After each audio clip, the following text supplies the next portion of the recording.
Hello, my name is Justin Fursov, and I'm showing my Raspberry Pi midterm Simon game project. So, yeah, let's start. So, this is my reset button. I go here, I don't have to reset that. Do I? Where is it? Restart. So if you lose it, it blinks until you reset.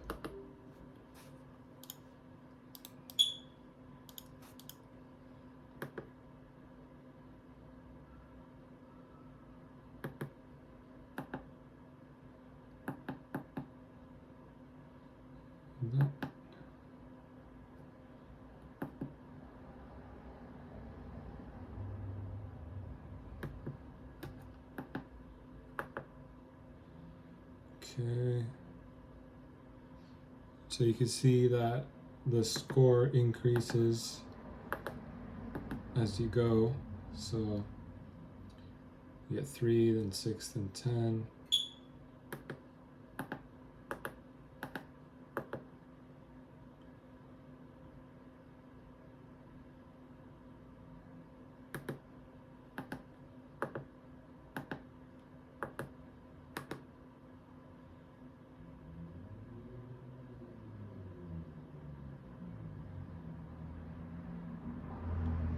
Um,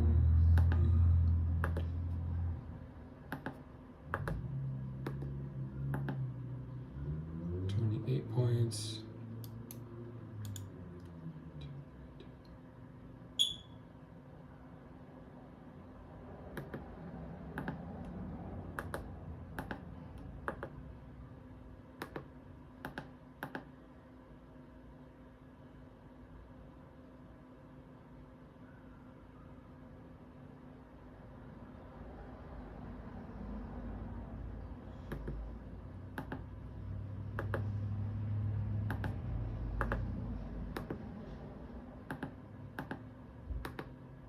And then if you win, it does the spinning thing.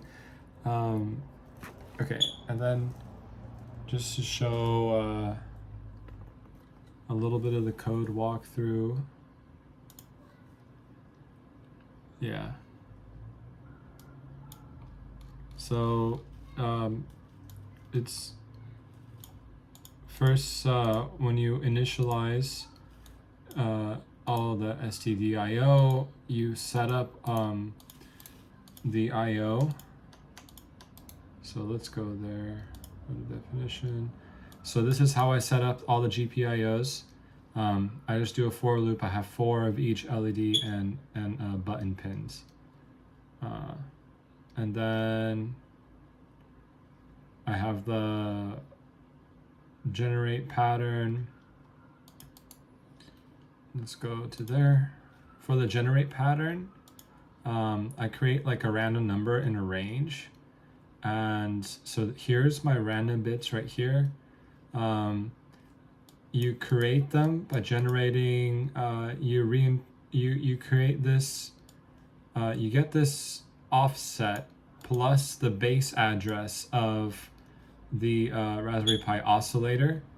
And then you recast that as in uint32t. So then I have this number, and I do that 32 times. So each time this bit kind of changes because of the oscillator, and this is just kind of like a makeshift randomizer, right? So every single time it probes that, it might be a little different because it's oscillating between 0 and 1. And then so for each time I shift it, I shift random by 1. So it starts out at 0. Shift by 1 is still 0. And then I OR it with whatever is in that register. And I AND it with a 1 bit so that I only get that 1 bit that's in the offset, the random bit. And yeah, and it goes again. So then if I got a 1, then it ships it over to the next bit over, and then so on. It keeps adding it. So I get like this 32-bit integer, and then from that I do I get that number and I modulus it with the range from like max and min plus 1, because you have like 3 minus 0, but the range is actually supposed to be 4. So, and then you add it to the min. So let's say you want to go from some different order. Here are my constants, and I have the pattern length, the current step, and the score, and then also the game over boolean. So you generate the pattern, you blink the LEDs. Yeah, please excuse the fire alarm thing. And then here's my function for flashing all the LEDs. So it'll just, go through the LED pins that I have, and then turn them on and then turn them off. For the one flash it in a ring, so I created like a nested loop. So if I want to, I turn one on and off, and then I go to the next one on and off, and then I do that t times. So that's how that works. The button ISR handles all the different buttons. I have my debouncer here. It's like 300 milliseconds, and so I check the GPIO if it's one of the button pins inside of that array. Then I say that's the button pressed, and then it will return you press that button for the console, the serial out. And then here you blink the LED that you pressed. So I added that in after I had the game working. And then the current step, if it's greater than the pattern length,